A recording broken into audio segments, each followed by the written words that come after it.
Hello and welcome. This week's Gamepass Quest is for the game DiRT 4.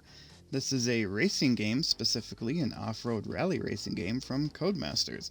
It was released in June of 2017. DiRT 5, the latest in the series, came out in October of 2020.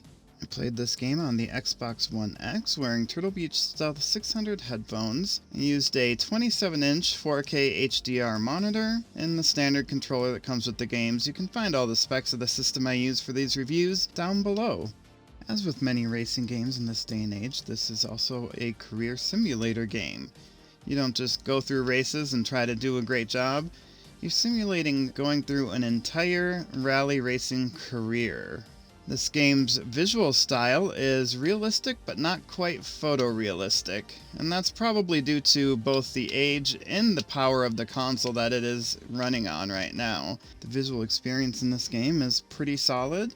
I like to play racing games from the cockpit, so I'm not really looking at how well modeled the car is, although you do see the car at times, and before I switched the view I saw the car.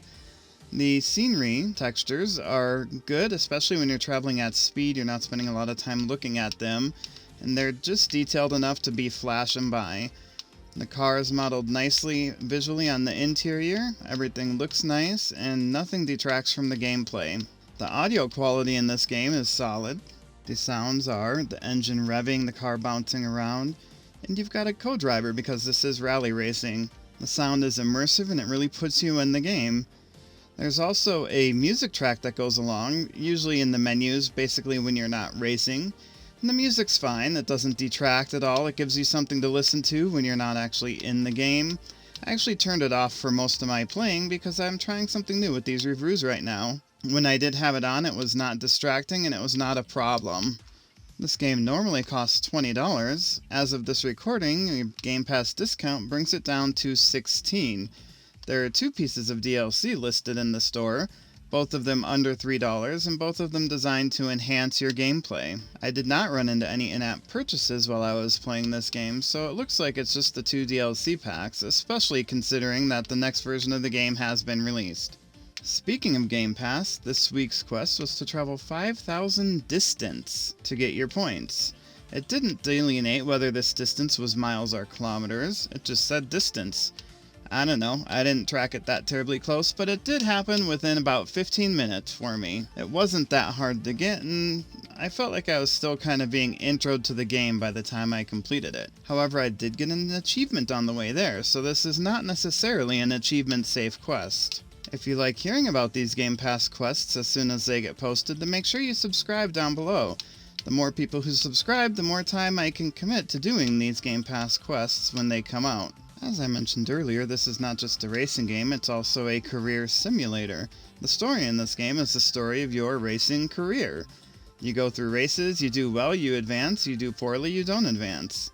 The character, again, that's you, just playing as yourself. It's not a lot of deep character development because, again, this is at its heart a racing game, specifically rally racing. Gameplay consists of both the racing portion and the managing your career portion. Racing is obviously as easy or difficult as you set it up to be in the settings. I had it set to the easy arcadey mode as opposed to the more difficult mode where the car's got more realistic physics. You're going to have to manage more of the car. That's all available for you if you want to turn it on. The career simulation part has you going through menus, making decisions, making purchases of cars, and dealing with your team and possible sponsors along the way. Again, I played this in arcade mode, so the controls for me consisted of 1 stick to steer, and then the 2 triggers for gas and brake.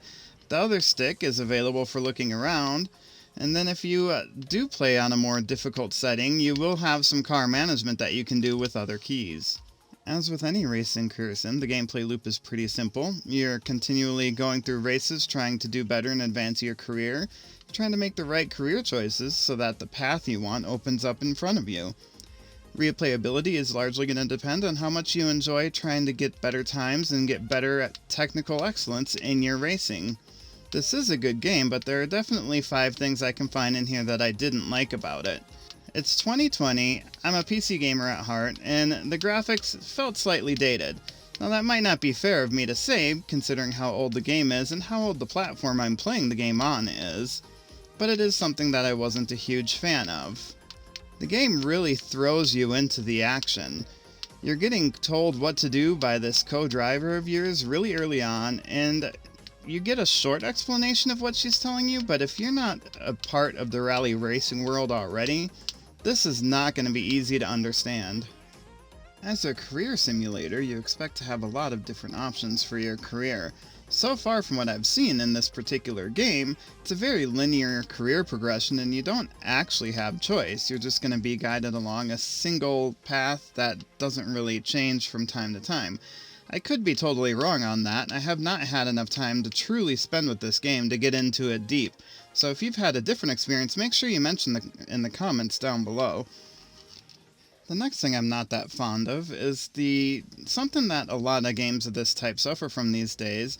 There's an assumption of knowledge when you get into the tuning and tweaking of your car. The game doesn't do a great job of telling you what the different tuning does and why you might want to do one kind of tuning versus another kind. This is not limited to this game. I've noticed that in a lot of racing games that I've played lately. Finally, there's a lot of little things in the game that the intro and the initial experience doesn't really seem to teach you.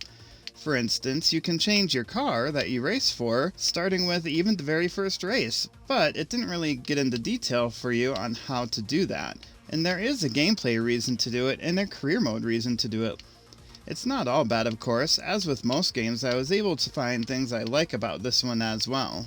I of course mentioned earlier that I played this in the arcade driving style, and I liked the arcade driving action. It was solid, it felt great, I was having fun. That's definitely something I enjoyed about this game. The game is a wonderful single player experience.